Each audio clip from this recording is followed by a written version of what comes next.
आज हम channel talkie tales पर आपके साथ बातचीत के लिए यहाँ पे आज यहाँ से शुरुआत कर रहे हैं और इस चैनल पर साहित्य से और कला से जुड़ी हुई तमाम विषयों पर हम अलग अलग समय पर बातचीत करेंगे अलग अलग लोगों के साथ। और उसी श्रृंखला की शुरुआत के लिए आज हमारे पास एक चर्चित किताब है, मंडी गैंग। ये इस किताब की बहुत चर्चा है साहित्य में और आम खास के भीतर, लेकिन हमारे पास आज मौका है इसकी लेखक से रूबरू होने का।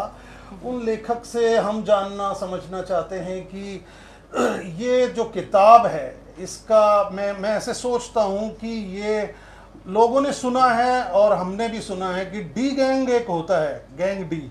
आपने ये मंडी गैंग जो लिखी है, क्या किस जोनर की किताब है ये आपने क्यों लिखी है और इसके बारे में ये आइडिया क्या है कि आपने ये मंडी गैंग आपने किताब लिखी। तो हम लेखक प्रेम से रूबरू होते हैं, इनका नाम है प्रेम, और इनसे जानते हैं कि पूरी इनकी जर्नी किस तरह से रही है इस किताब के बनने में और इसका क्या आइडिया इनके पास था। प्रेम जी। नमस्कार महेश। मैं बताना चाहती हूँ कि मंडी गैंग जो ये किताब है मैंने जब शुरू की थी तो एक कहानी के तौर पे शुरू की थी और वो लॉकडाउन का समय था। लॉकडाउन में मैं अपने पुश्तैनी घर परकोटे में वापस आई थी, ठीक है। तो मुझे 15 साल बाद मैं एक बोझ वाली से मिलती हूँ जो मुझे वैसे की ही वैसी नज़र आई जो 15 साल पहले थी। तो वहाँ से ये मेरे को आइडिया क्लिक हुआ और मैं उसके ऊपर कहानी लिखना चाह रही थी।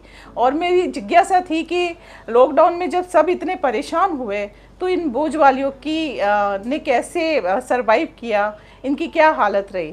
तो मैंने उससे बात करी कि आप तो काफ़ी परेशान रहे होंगे लॉकडाउन में। तो उसका एक ही जवाब था, नहीं, हमने बहुत कमाया, इतना कमाया कि हमने पूरे साल भी उतना नहीं कमाया जितना हमने लॉकडाउन में कमाया। और उसकी वजह ये थी कि भूख तो सबको लगती है, मंडी कभी बंद नहीं होती। तो वहीं से ये कहानी लिखने का मेरे दिमाग में आइडिया आया और मैंने ये कहानी लिखनी शुरू की। पर ये कहानी उपन्यास में इसलिए तब्दील हुई कि मंडी के जो और किरदार थे जिनसे मैं हमेशा रूबरू होती रही हूँ वो अपने आप उस कहानी में दाखिल होते गए कि हमारे बिना तुम मंडी गैंग कैसे लिख सकती हो।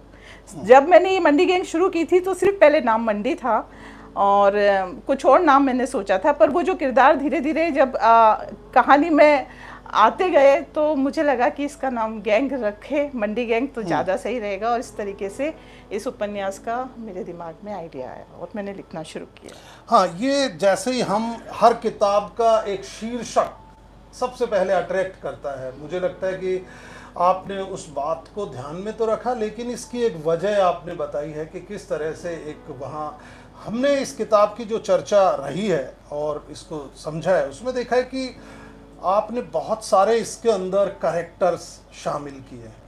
तो एक आपकी ये पहली उपन्यास है, तो क्या ये एक चुनौती की तरह आपके सामने नहीं रहा कि इतने सारे कैरेक्टर्स को आपने किस तरह से इसके अंदर मैनेज किया, किस तरह उनकी टाइमिंग्स रखी। तो इसके कैरेक्टर्स और इनका जो आपने किस तरह से एक संयोजन किया उसके बारे में और थोड़ा बताइए। लिखना तो मैं बोझ वाली पे चाह रही थी, पर जो उसको कनेक्ट करने के लिए जो मैंने एक किरदार इसमें डाला, जितेश। आप बोझ वाली को थोड़ा क्लियर करिए। ये बोझ वाली जब कह रहे हैं तो ये कौन क्या काम करती है? मंडी में जो आड़तिये होते हैं उनके यहाँ से सब्जी जब फुटकरों के पास जाती है तो उसको पहुँचाने का काम ये बोझ वाली करती हैं। ये अपने वजन सिर उठा पे, के रख के अपने सिर पे इतना वजन रख के 50-50 किलो की ये कट्टे वगैरह रख के और ये छोटी दुकान फुटकर जो है उनको पहुंचाती है और जो भी किसी के गाड़ियों में सामान, तो ये सारा काम इधर से उधर का जो काम है वो सारा ये बोझ वालियाँ करती हैं। तो वो बाकी कैरेक्टर्स, बाकी जो कैरेक्टर जो उनको जोड़ने के लिए मैंने जितेश को लिया था, पर ये जितेश की कहानी होती गई और कैरेक्टर इसमें जुड़ते गए।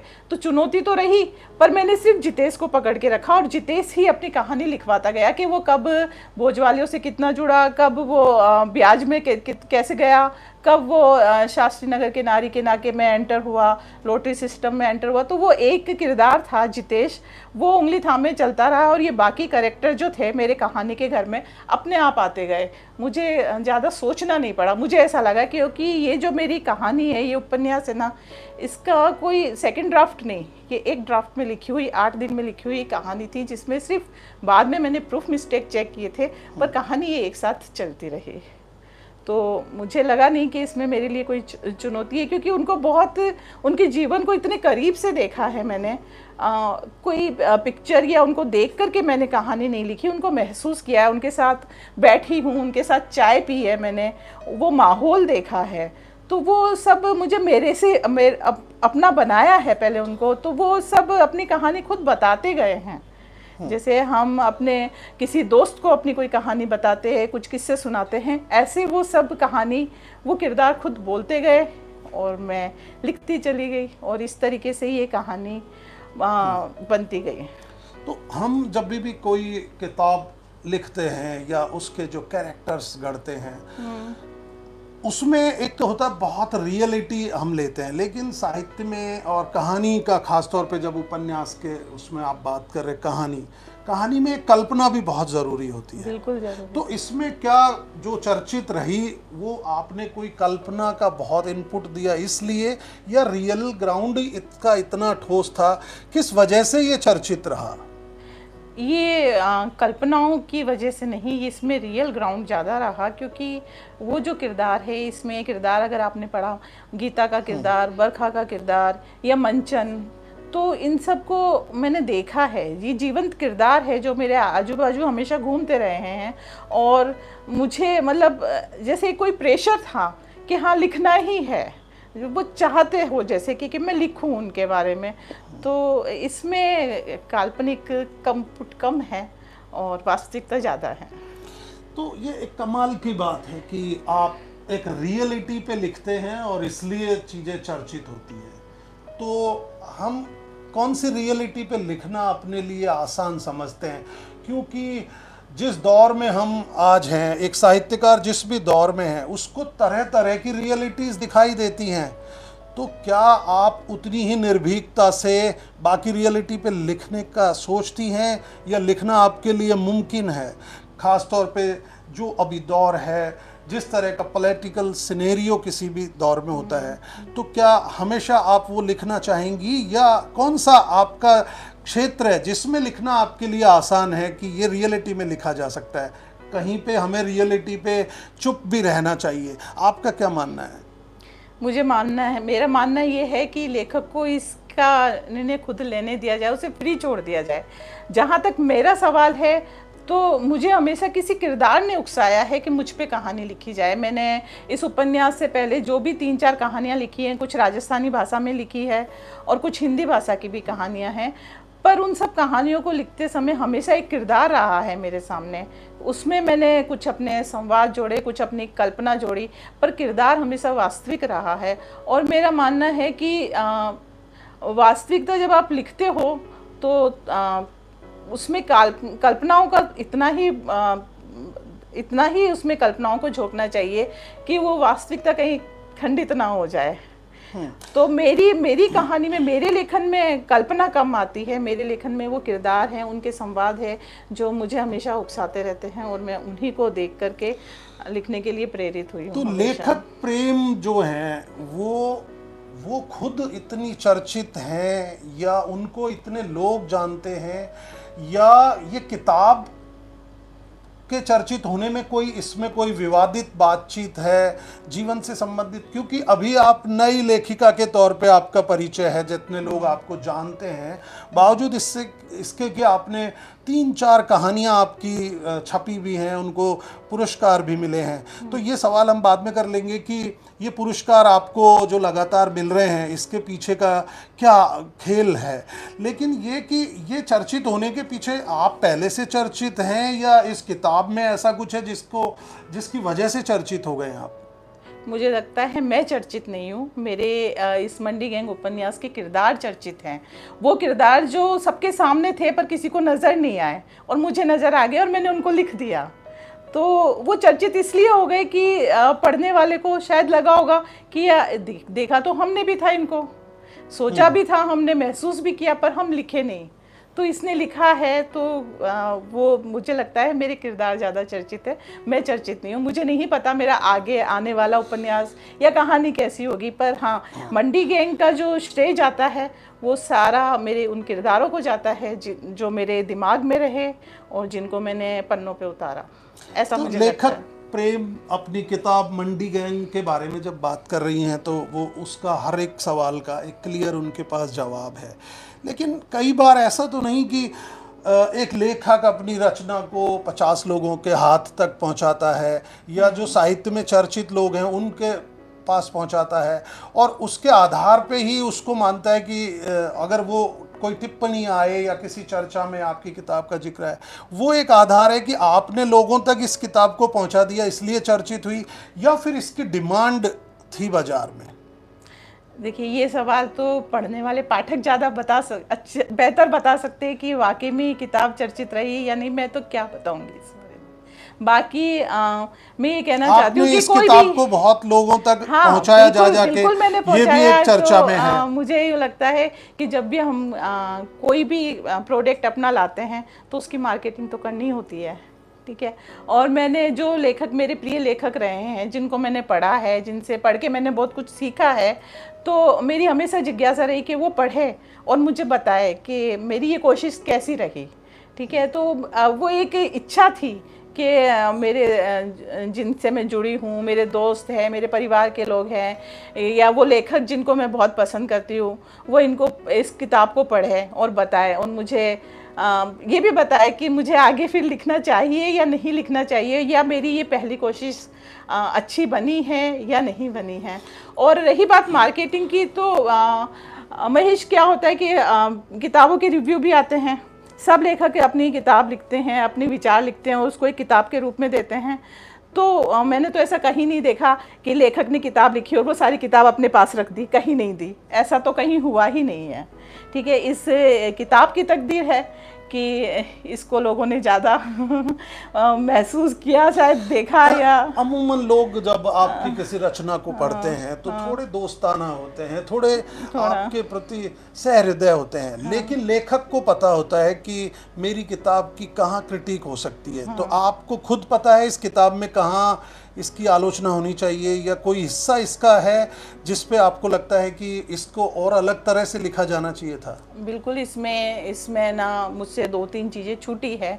उन किरदारों के बारे में मुझे थोड़ा विस्तार से लिखना चाहिए था। एक किरदार इसमें शब्बों का है और जो कि तवायफ है, उस किरदार को मैंने बहुत कम जगह दी है अपनी इस मंडी गैंग में। एक किरदार है जो बार में बैठता है और जितेश की तरफ आकर्षित है। इन 2 किरदारों को मुझे लगता है कि मैंने इनके साथ इंसाफ नहीं किया। ये मेरी किताब की मेरी ही आलोचना है। आपको ये ख्याल था कि ये ऐसे मसले, एक तवायफ का या किसी का आकर्षण, कि जिसका जिक्र तो कर दो लेकिन बहुत डिटेल में जाने में एक कहीं अनकहा सा डर आपके मन में था कि इसको ज़्यादा डिटेल नहीं करना चाहिए? नहीं, डर नहीं था। एक्चुअली मैं जितेश को नहीं छोड़ना चाह रही थी। मेरा पूरा फोकस जितेश पे था कि वो क्या क्या कर रहा है। जो इसमें सब्बों का किरदार था उसको चाहे मैंने सिर्फ 2 पेज में ही समेटा हो, कुछ भी किया हो, पर मैंने ये दिखाया है कि तवायफ का मतलब ये नहीं है कि वो एकदम तैयार है, हमेशा आपके सामने प्रेजेंट होने के लिए वो तैयार है। वो भी एक आम लड़की है, एक आम औरत है, एक आम इंसान है, जिसे सिंपल रहना, सादा रहना भी ज़्यादा पसंद है, जिसकी खुद की अपनी फीलिंग्स है, पर हम उसी नज़रिए से देख जाते हैं। पर मेरा फोकस क्या था, हमेशा जितेश पे रहा। जब भी इस कहानी के साथ रही मैं, तो जितेश ही दिमाग में घूमता रहा कि जितेश अब इधर जा रहा है, जितेश अब उधर जा रहा है, जितेश ने अब ये किया। तो उसमें वो जो ये 2 किरदार है जो मुझसे थोड़ा सा छूट गए। तो आपकी जो ये किताब है, जैसे आप भी बता रहे हैं, और इसके काफ़ी, इसको जहाँ से इसकी पॉजिटिव जो वाइब्स हैं उसमें आता है कि आपने बहुत सारे कैरेक्टर्स लिए, आपका डायलॉग डिलीवरी बहुत अच्छा हुआ, लेकिन कहीं ऐसा तो नहीं किताब को कई बार हम चर्चित करने के लिए या थोड़ा ऐसा इस्तेमाल करें? इसमें कहीं पे इस किताब के शुरुआत में 1-2 पन्नों पर ऐसा है कि जिसे जब इलेक्ट्रॉनिक मीडिया पे दिखाते हैं तो वहाँ बीप का आवाज़ सुनाई देती है। तो वो आपने जानबूझ के कि इसमें ऐसी एक दो लाइनें डालें ताकि लोगों को लगेगा कि लेखक काफ़ी बोल्ड है, क्योंकि एक महिला और पुरुष का तो मसला है ही अभी सोसाइटी में। लेकिन जब एक महिला लेखक अपने उस वो लैंग्वेज डालती है जिसका अमूमन हम जिसे कहते हैं गालियाँ, तो वो जो बीप मटेरियल है वो उसके पीछे मतलब क्या आप बहुत सहज थी या आपको लग रहा था वो डालना जरूरी था? क्योंकि उल्लेखनीय है कि शहर में कुछ साहित्यकारों ने मौके बेमौके पर वो बात दर्ज करवाई है लेखिका को। तो लेखक खुद क्या कहती हैं? वो क्या आपका प्लान था कि किताब उससे थोड़ी और ज़्यादा चर्चित होगी या विवादित होगी? अब मैं महेश पे अगर कोई कहानी लिखूं और वो आक्रामक सवाल ना करे तो पॉसिबल नहीं है ना। तो अगर मैं बोझ वालियों पे लिख रही हूँ, मैं मंडी के उस पे माहौल पे लिख रही हूँ और गालियाँ ना आए, तो ये भी संभव नहीं था। मैंने आपको पहले जैसे बताया कि मैं काल्पनिक नहीं लिख रही। बोझ वाली ऐसे थोड़ी बोलेगी कि राम राम जी साथ काम करने वालों को, वो नहीं बोलेगी ऐसे। वो एक उसकी एक अलग ही लैंग्वेज होगी, उसकी एक अलग ही टोन होगी, वो उसी टोन में बात करेगी। तो इसमें वास्तविकता के चक्कर में ये डालना पड़ा मुझे। उनकी बोली ऐसी ही है और उनको रखनी पड़ती है ऐसी बोली, ताकि वो वहाँ उनके लिए काम करना थोड़ा आसान हो जाए। तो आगे भी जारी रहेगा आपका इस तरह का, अगर जरूरत लगती है कि अगर मैं इस तरीके से लिखूंगी, ऐसे किसी किरदार पे लिखूंगी तो जारी रहेगा। पर अब जैसे मैं एक किरदार सोच रही हूँ, मेरी नज़र में एक किरदार है, वो घरों में जो ये मालिश वाली है, ठीक है, वो बहुत बुजुर्ग है, वो घरों में जाके मालिश करती है, उसकी वो भाषा में है ही नहीं गाली, उसकी भाषा में जी के अलावा बात ही नहीं आती, तो मैं वहाँ नहीं डालूंगी ना गाली। तो ये तो किरदार पे डिपेंड करता है कि वो क्या लिखवा रहा है, ये मैं नहीं लिख रही। तो जो मंडी गैंग की लेखक प्रेम के पास हर सवाल का जवाब है, इसको हम ये भी कह सकते हैं कि आप सफाई में कुछ कह रहे हैं, लेकिन ये सामना कर रही हैं जिस तरीके से अपनी बात रख रही हैं, लगता है कि उसकी रियलिटी, किताब की ज़रूरत क्या थी उस हिसाब से। इनसे एक दो सवाल हम ये जानना चाह रहे हैं, क्योंकि ना अपनी परिचय में पता लगा कि इससे पहले ये कहानियाँ लिखती रही हैं। इनकी कहानियाँ ना सिर्फ छपी हैं बल्कि एक बैक टू बैक उन्हें अवार्ड भी मिले हैं। तो जब किसी को लगातार बैक टू बैक अवार्ड मिले तो लोग तालियां भी बजाते हैं और अंगुलियां भी उठाते हैं कई तरह का। तो प्रेम, आपको क्या लगता है जो आपको लगातार अवार्ड कहानियों के लिए मिले, तो अमूमन लोगों ने में एक बनती भी है और एक चर्चित फिल्म एक्टर ने कहा भी था कि मैंने तो एक बार अवार्ड खरीदा था। उनका मैं नाम नहीं ले रहा हूँ, लेकिन उन्होंने अपनी आत्मकथा में कह दिया था कि अवार्ड खरीदे जाते हैं। तो अचानक से, क्योंकि आप नई लेखिका के तौर पे जानी जाती रही हैं, लोग चर्चा में आपको नई लेखक बोलते हैं, लेकिन ये लगातार अवार्ड मिले आपको पिछले 2 साल में, मेरा ख्याल है 2-3 कहानियों के लिए। तो आप कुछ खुलासा करिए, आप पे शक है हमें कि कैसे मैनेज किया आपने? शक जायज है आपका। तो मैं इसके लिए ना आपको बात बताती हूँ। जो मेरी पहली कहानी है रावणखंडी राजस्थानी की, उसको रमा मेहता पुरस्कार मिला था, ठीक है। तो वो कहानी जब मैंने शुरू भी नहीं की थी, मैंने लिखना शुरू नहीं किया था तब, तो वो लॉकडाउन का समय था और मेरी बहन उमा, जिसको जो मुझसे परिचित है वो उससे भी परिचित है कि वो लेखन में काफ़ी सालों से थी, तो वो बिज़ी ज़्यादा थी लॉकडाउन में, लोगों के पास काम नहीं था पर वो बिज़ी ज़्यादा थी। तो वर्क फ्रॉम होम, वो लगातार बिज़ी थी और मैं इतना परेशान हो गई थी क्योंकि मुझे बोलने की आदत ज़्यादा थी। कोई बात करने वाला नहीं, कोई मेरे साथ नहीं, और मैं उससे बात करती तो कई बार उसकी वजह से उसका काम में भी डिस्टर्बेंस हुआ। तो उसने मुझे एक डांट लगाई, छोटी थी पर उसने मुझे डांट लगाई, मुझे तुझे सुनना नहीं है, तुझे पढ़ना है। और रैंडमली उसको उसके किसी फ्रेंड ने कोई एक लिंक दिया था प्रतियोगिता का, और वो लिंक उसने मुझे दे दिया, कहानी लिख, साबित कर तू मुझे प्यार करती है। तो वो जोश आ जाता है। मुझे पता है कि वो कहानी मैंने रात को सीढ़ियों में बैठ करके लिखी है और मन से मैं बताऊंगी इसको रावणखंडी, मेरे मुंह से निकला उसको रावणखंडी कहेंगी। तो ये शब्द जो था ना, वो बहुत बार हमारे ससुराल में भी बोलचाली में लिया जाता है। जैसे मेरे हस्बैंड से मेरा झगड़ा हो जाता तो वो मुझे रावणखंडी, तो अब प्यार से भी या गुस्से से भी वो बोलते ही यही थे। तो मैंने भी मेरी बहन को बोल दिया रावणखंडी। उनको क्या बोलते हैं वो अभी मत बताइए। वो नहीं बताऊंगी। तो मैंने भी उसको रावणखंडी बोल दिया और फिर मैंने कहानी को शीर्षक भी ये दे दिया। अच्छा, तो वो जो प्रतियोगिता थी वो पहली बार ही आयोजित हुई थी, उससे पहले वो प्रतियोगिता आयोजित ही नहीं हुई थी। उसमें अभी भी है कि जो पहला राजस्थानी प्रतियोगिता का जो हुआ था उसमें जो कहानी सेलेक्ट हुई है वो प्रेमलता की कहानी थी रावणखंडी। तो बड़ी खुशी हुई, बहुत अच्छा लगा। फिर तो अपने आप जो फिर दूसरी कहानी जब मैंने लिखी थी तो उस समय ये नीलिमा टिकू की उसमें भेजा, तो उसमें भी मिल गया इत्तेफाकन। वो कहानी का नाम था और धरण खिसक गई। तो हाँ, है ना, हम लोगों ने परिचित हैं उससे।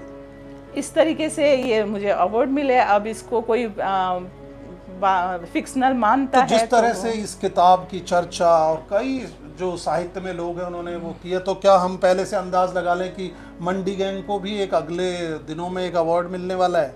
मिल चुका है। हाँ, मिल चुका है। इसको अवार्ड मिला है अभी, प्रथम प्रकाशित किताब का अवार्ड मिला है, उपन्यास का। नीलिमा टिकू के साहित्य समर्था में इसको मंडी गैंग को उपन्यास को अभी पुरस्कार मिला है। तो अभी ये एक्चुअली ये जो सवाल आप बोल रहे हो ना कि पुरस्कार आप फिक्स है या खरीदा है, तो मुझे लगता है कि ये आरोप लेखक पे नहीं लगा करके उन आयोजकों पे लगा रहे हैं जो पुरस्कार बांट रहे। मुझे ऐसा लगता है ना, जब भी कोई कृति चर्चा में आती है या एक लेखक के बारे में जब चर्चाएं होती हैं तो डेफिनेटली इस तरह की क्रिटिक को हमें ध्यान में तो रखना ही चाहिए। और शायद मुझे नहीं पुरस्कार मिलता तो मैं भी शायद किसी दूसरे को जिसको पुरस्कार मिला है उसके बारे में यही बोलती है, उसको पुरस्कार कैसे मिल रहा है। तो ये होता है, ये चलता रहेगा। मतलब हो सकता है जो बोलने वाले हैं उनको मिल जाएगा तो वो नहीं बोलेंगे इस बात तो को। ऐसा नहीं लगता कि जैसे लोग अपनी कोई किताब अब आपको चर्चित और पुरस्कृत होने लग गई हैं, तो अगली जो आपकी रचना आने वाली है वो इसी उम्मीद से आएगी कि आपको पुरस्कार मिलेगा? नहीं, ऐसा बिल्कुल भी नहीं। कोई ज़रूरी नहीं है कि आपने एक किताब लिखी और वो लोगों पाठकों को पसंद आ गई है और उसको सम्मान भी मिला, उसको प्रशंसा भी मिली, उसको पुरस्कार भी मिला, तो ऐसा कोई ज़रूरी नहीं है कि मेरी अगली किताब आए तो वो भी ऐसी हो। वो तो मेरे किरदारों पे डिपेंड करेगी, मेरी कहानी पे डिपेंड करेगा। मुझे लगता है ये सब्जेक्ट नया था, मंडी गैंग का सब्जेक्ट नया था, और जिन किरदारों को मैंने लिया उनके संवाद शैली बहुत आकर्षक थी, है ना। तो प्रेम, एक सवाल ये, इसको ऐसे समझना है कि तमाम भाषाओं में किताबें लिखी जाती हैं पूरे वर्ष भर, लेकिन एक आंकड़ा है हमारे पास पुराना जिसमें है कि हिंदी साहित्य में एक वर्ष में करीब 40,000 किताबें नई प्रकाशित होती हैं, और उसमें से मुश्किल से राष्ट्रीय स्तर पर एक दो चर्चित होती हैं या बेस्ट सेलर, और लोग किताबों के लिए कहते भी हैं कि भाई ठीक है किताबें छपती हैं लेकिन लोग खरीद नहीं रहे और आजकल लोग किताबें कम पढ़ रहे हैं। तो आपने ये जो हर साल 40,000 या उससे ज़्यादा कम कुछ किताबें छपती हैं, तो आपको क्या लगता है अगर आपकी ये किताब नहीं आती तो दुनिया में क्या कमी रह जाती है? विकास के नाम पे इतने काम हो रहे हैं, हम अभी यहाँ पे सोफे पे नहीं बैठते, नीचे फर्श पे बैठते, तो क्या कमी रह जाती? ये एक लेखक के विचार है, ठीक है, जो उसने किताब में लाए। हम सारे काम करते हैं अपनी सुविधाओं के लिए, हम फर्नीचर भी ले रहे हैं, हमें एसी भी चाहिए, हमें सब कुछ चाहिए। तो अगर कोई एक लेखक किताब लिख रहा है और वो किताबों के आंकड़े ज़्यादा जा रहे हैं, तो उसमें क्या, मुझे नहीं लगता उसमें कोई दिक्कत होनी चाहिए, क्योंकि सब कुछ नष्ट हो सकता है, किताबें नहीं नष्ट होगी। मुझे ऐसा लगता है कि जो किताबों में जो हमने समाज के बारे में बात की है, जिन किरदारों के बारे में बात की है, अब मुझे अब जैसे ये बोझवाली है या ये जितेश है, मेरे दिमाग में इसकी कहानी आई, उनका कठिन जीवन आया, और मुझे वो बताना है, तो मैं एक एक को पकड़ के नहीं बताऊंगी कि महेश देखो वहाँ ऐसा है, उमा देखो वहाँ वैसा है। मुझे क्या, अगर सबको मुझे पढ़ाना है, मुझे सबको बताना है उनका जीवन, तो मुझे लिखना ही होगा, ऐसा मुझे लगता है। और दूसरी बात ये कि लेखक की ये जिम्मेदारी होती है कि वो कम से कम ऐसा तो लिखे कि वो आप समाज में थोड़ा सा परिवर्तन, चाहे 2 ही लोग बदले उसको पढ़ के। मेरे पास कई बार फ़ोन आए हैं जो पाठक, जो लेखक नहीं हैं, उनके फ़ोन आए कि हम मंडी तो जाते थे, पर अब हम जब जाते हैं ना तो आपकी इस उपन्यास के किरदार हमारे साथ चलते हैं। तो मुझे लगा कि हाँ, वो देखेंगे, वो रुकेंगे 2 पल उस औरत के पास जो किस तरीके से अपना जीवन जी रही है। तो ये एक बदलाव लाने के लिए अगर हम कोई किताब लिख रहा है, कोई लेखक प्रयास कर रहा है, तो मुझे नहीं लगता इसमें कोई बुराई है, होना चाहिए। लेखक प्रेम के बारे में जो हम बातचीत में कह चुके हैं कि अभी नई लेखक हैं और फिर भी उपन्यास भी हैं, कहानियाँ भी हैं, बहुत चर्चित भी हैं। तो एक इस तरह का सवाल है कि इन्होंने बहुत देर से एक लिखना शुरू किया, लेकिन वो दूर तक जाएगा, इस तरह का साहित्य और इस तरह की रचनाएं इनकी आ रही है। तो आपकी निजी जिंदगी जब आप एक तरह से लेखक के तौर पे काम करने लगी या पहचान आपकी जब बनी, उससे पहले की ज़िंदगी और अभी की ज़िंदगी, इसमें क्या कुछ बदलाव आए हैं क्या? बहुत बदलाव आए हैं। मुझे लगता है कि पहले मैं दीपक शर्मा की पत्नी थी, मेरे लिए बड़ा पॉजिटिव है, ठीक है, कि आपने कोशिश की। मैं ये नहीं बोल रही कि मेरी ये कोशिश बहुत अच्छी है, मैंने बहुत अच्छा कुछ लिख दिया है, बस मैंने कोशिश की। मेरी कोशिश से कोई बदलता है नहीं बदलता है, ये तो सामने वाले की विचार पे ही निर्भर करता है, पर मैंने कोशिश तो की। और ना बदले कोई, इसके लिए मैं अपनी कोशिश बंद नहीं कर सकती। तो मेरा जो पिछला जीवन है लेखक बनने से पहले, वो भी कोई बुरा जीवन नहीं था, सब कुछ अच्छा था। ऐसी बात नहीं है कि मेरे पास बच्चे, जो दोस्त ज़्यादा थे, मेरी बहन, नहीं, सब कुछ था। बुरा, पर है ना, बुरा और अच्छे का नहीं, आप में क्या मेरे में जो परिवर्तन आया है ना, वो ये आया है कि मैं अब जो बात है जो मुझे बुरी लगती है, तो मुझ में वो कॉन्फिडेंस आया कि मैं उसे सीधे बोल दूं कि ये गलत है, मैं बोल दूं कि ये सही है। और ये ऐसा नहीं है कि मैं लेखक अब बनी होंगी, मैंने सफ़र लेट शुरू किया है, पर कहानियाँ, किस्से और ये किरदार मेरे साथ हमेशा रहे हैं, क्योंकि मैं बचपन से ही मैं अकबर बीरबल के किस्से सुन के बड़ी हुई हूँ, है ना। तो मेरे बाबूजी को, मम्मी को, दोनों को ही शौक़ रहा है कहानी सुने बगैर हम सोते नहीं थे। तो और फिल्मों की बातें हमेशा होती रहती थी, तो वो माहौल तो हमेशा ही रहा है, बस मैंने पेन लेट उठाया है या कलम लेट उठाई है। हाँ, तो लोग अब आप जिस तरह से लिख रहे हैं और आपकी जो कहानियाँ, और अभी ये एक चर्चित मंडी गैंग जिस तरह से चर्चा में आ रहा है, तो आपके कुछ ऐसे फ्यूचर के प्लान हैं कि अब मुझे इतना समय लेखन में देना है, या मैं कोई खास विषय पर जो आज सोसाइटी की ज़रूरत है उस पे, या लेखक को जो दिल लग गया उस पे लिखना है? क्या इस तरह का कोई आपका विजन बन रहा है? ऐसा कोई प्लान तो नहीं है मेरा कि मेरे को इसी उस पे लिखना है, पर हाँ, मेरी कोशिश यही रहेगी कि वो लोग जो समाज की नज़र में अलग से रह गए हैं, मैं उन्हीं को उठाऊं। वो लोग जो एकाएक किसी अभी एक हमारे घर के पास से ही लगभग एक 85 साल का एक आदमी है, बहुत बुजुर्ग है, उसकी पूरी कमर झुक गई है, ठीक है। वो साइकिल से ठीक 8:30 बजे निकलता है घर के आगे से, और रात को सही 8:30 बजे वो वापस आता है। जानने की जिज्ञासा हुई कि एक फिक्स टाइम, वो साइकिल नहीं चलाता क्योंकि वो चला ही नहीं सकता, वो इतना बूढ़ा है, पर वो साइकिल को साथ रखता है कि उसको लगता है कि ये मेरा एक सहारा है। फिर मुझे जानने का इच्छा हुई कि वो कहाँ जाता है, क्यों जाता है। तो पता चला कि जो ये सुनारों का काम होता है, जो जहाँ पे ज्वेलरी बनती है, वहाँ पे क्या है, सोने का बुरादा नालियों में जाता है, कुछ कचरा भी गिर जाता है, वो उन नालियों की सफाई करने के लिए जाता है, जिसको बीकानेर में न्यारिया बोलते हैं। तो अब वो एकदम से, अभी अब मैं आपसे बात करूं या मैं किसी बच्चों से बात करूं कि वो काम करता है, तो उनको पता ही नहीं होगा ये कौन सा काम है, क्या काम है, पर वो है शख्स ना भी। तो ऐसे ही किरदारों के बारे में मुझे लगता है कि मुझे लिखना है।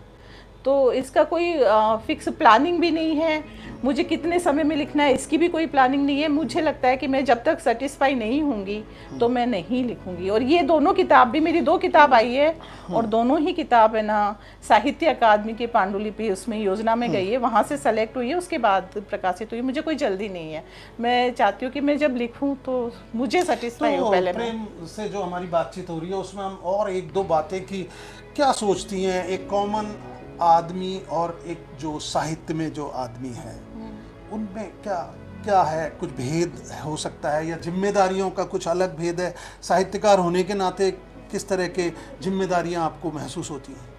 साहित्यकार होने के नाते मेरी पहली जिम्मेदारी तो यही है कि जो थोड़ा सा एक जो समाज में परिवर्तन ला पाऊँ, ये जिम्मेदारी मुझे लगता है कि होनी चाहिए, है ना। और मैं उसी तरीके का कंटेंट लिखूं जिससे एक दोबारा से जो हम जैसे अब दहेज है, दहेज के मामले में यूँ बोलते कि बहुत पुराना विषय हो गया, बहुत पुराना सब्जेक्ट हो गया, पर अभी तक भी है तो सही। वो दूसरा रूप हो गया होगा उसका, पर है तो सही। आज भी लोग रुपए नारियल में ही शादी करेंगे, करके वो बजट चला जाता है लाखों में। तो वो डायरेक्ट इनडायरेक्ट वो है, अभी भी है। बहुत सारी चीज़ मैंने जैसे ये लिख दिया बोझ वालों पे कि उसकी उनके सर पे बोझ वो इतना लेकर के वो चलती है, पर आज भी कई महिलाएं भी है, उनका बोझ दिखाई नहीं देता पर वो बोझ लिए चलती है। उनके पाँव के नीचे की ज़मीन उनके हक में नहीं है ना। तो बहुत सारी चीज़ें ऐसी है, तो मैं उसी तरीके के किरदारों के बारे में लिखना चाहती हूँ। और मुझे लगता है कि साहित्यकारों का यही होना चाहिए कि वो जो लिखे तो कम से कम इतना तो हो कि उससे थोड़ा सा समाज को एक दोबारा से सोचे उस लेकिन जो हमारे समय में जो पावर स्ट्रक्चर काम करते हैं, जो पॉलिटिकल सिनेरियोस काम करते हैं, वो हमें हमेशा अपने मन का नहीं लिखने देते ना। तो वो जब दबाव अगर हमारे पे किसी भी राइटर के ऊपर खास तौर पे आते हैं, साहित्यकार के ऊपर आते हैं, तो वो किस तरह से अपने रास्ते बदल लेते हैं, वो एक चुनौती मेरा ख्याल है कला के क्षेत्र में जो भी लोग हैं, जो मीडिया में हैं, जो साहित्य में हैं, उनके ऊपर आते हैं। और इसीलिए साहित्य को जितनी उम्मीदों से देखा जाता था उतने ही आज शक भी किए जाते हैं कि एक खास आइडियोलॉजी का अगर कोई लिखते हैं या एक खास तरह के ही करिकुलम्स लिखे जा रहे हैं, साहित्य भी एक अलग तरीके से लिखा जा रहा है अभी। तो क्या इसको कैसे देखते हैं कि हमें लिखने का अपना शौक बरकरार रखना है, इसलिए लिखना है, या जो चीज़ बेहद ज़रूरी है वो लिखना है? ये चुनौती से कैसे कोई भी साहित्यकार निपटे, उस पे आप अपना और एक राय रखिए। देखिए, मैं तो ये कहूँगी कि शौक पढ़ने का हो सकता है, लिखने का शौक नहीं होता। लिखने का तो आपको जब तक अंदर से नहीं, आपकी आत्मा कहती है कि लिखना है, इस किरदार के बारे में, इस समस्या के बारे में लिखना है, तब तक मुझे लगता है कि फिजूल है लिखना। और जो लिखता है ऐसे कि पावर के उससे या किसी उसमें, तो मुझे, मेरी नज़र में, मैं तो उसको साहित्य में तो नहीं गिनूंगी जो किसी के उसमें लिख रहा है। वो आपको इस तरीके से लिखना है तो आप तो किताब पे हम जो चर्चा आपने करी है, काफ़ी सारी इसके कैरेक्टर्स, क्योंकि इसमें जो आपने मंडी गैंग का जिक्र किया है जिस तरह से, वो इसके अंदर है। और आपने कहा है कि आप जो जीवन में चल रहा होता है उन कैरेक्टर से प्रभावित हैं, उन्हीं के बारे में लिखते हैं, उनके स्ट्रगल्स लिखते हैं। मेरा ख्याल है उसकी ज़रूरत भी है, लेकिन आप उसके साथ साथ अलग जो मुद्दे हैं उन पे भी अपनी एक राय रख रही हैं कि साहित्यकार की किस तरह की जिम्मेदारियां हैं एक आम आदमी से हटकर। एक सवाल आपसे है कि अभी आप नए साहित्यकार हैं, साहित्य में खेमेबाजी एक शब्द सुनाई देता है, तो उसको कैसे देखते हैं? आपका भी कोई खेमा है क्या?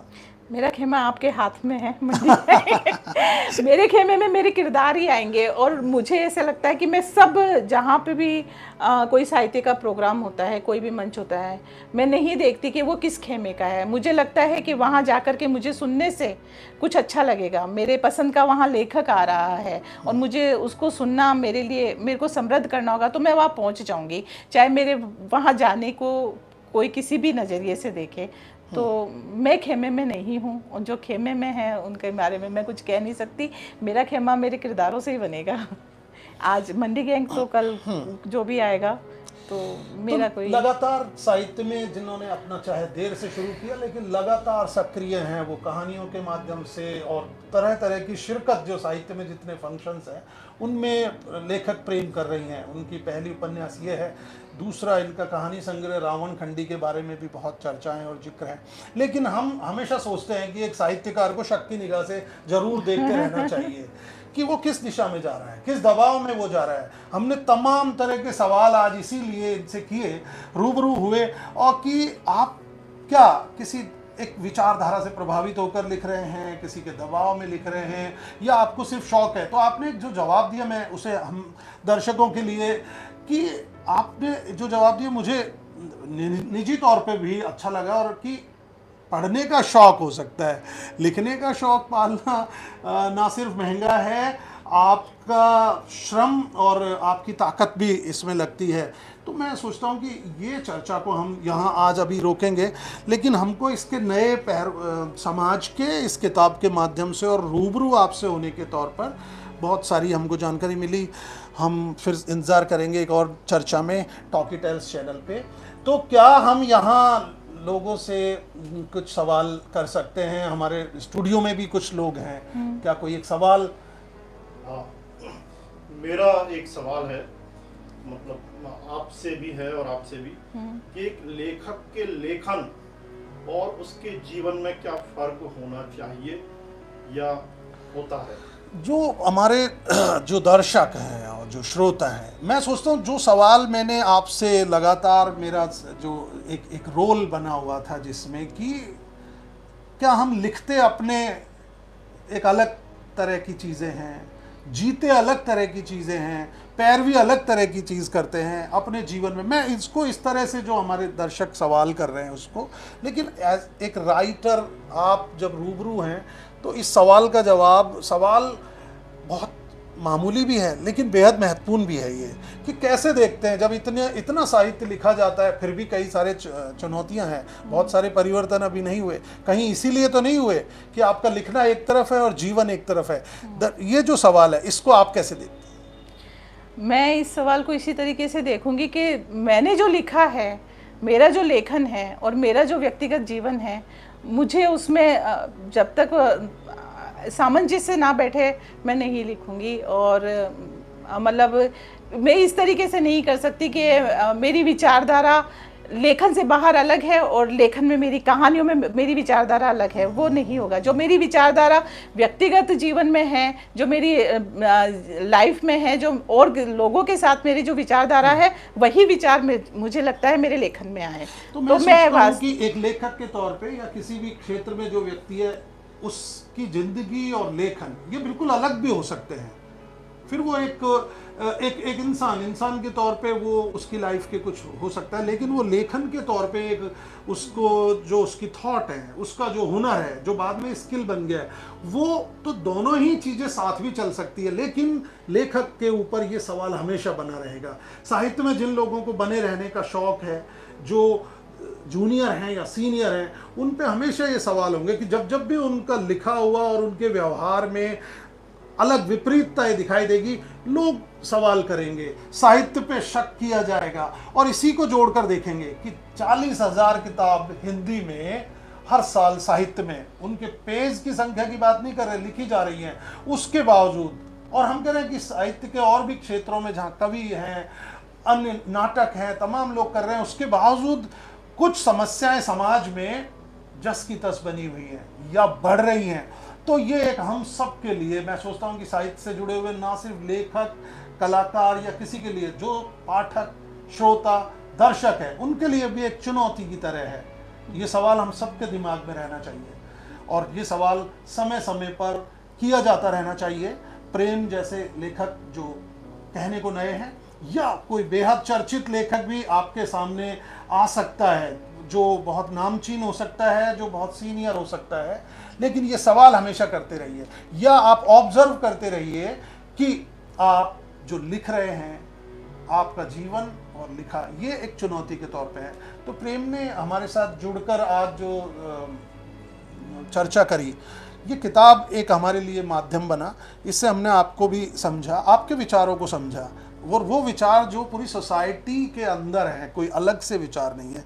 तो हम तो इस बात से बहुत प्रभावित भी हैं और सोच रहे हैं कि आगे भी चर्चा करेंगे। ऑनलाइन प्रश्न तो हमारे पास कुछ ऑनलाइन प्रश्न है, क्या हम एक दो प्रश्न ले लें? एक सवाल कोई अगर है तो हम क्या इसको देख सकते हैं? अगर है तो प्रश्न पढ़िए। है, मेरा सवाल यह है कि आज के समय में, जबकि नए दौर में लोग किताबें बहुत कम पढ़ते हैं, ऐसे में एक लेखक को लगातार लिखते रहने या लेखकों को कैसे प्रेरित किया जा सकेगा, लेखन को कैसे प्रेरित किया जा सकेगा, और क्या लेखन की आज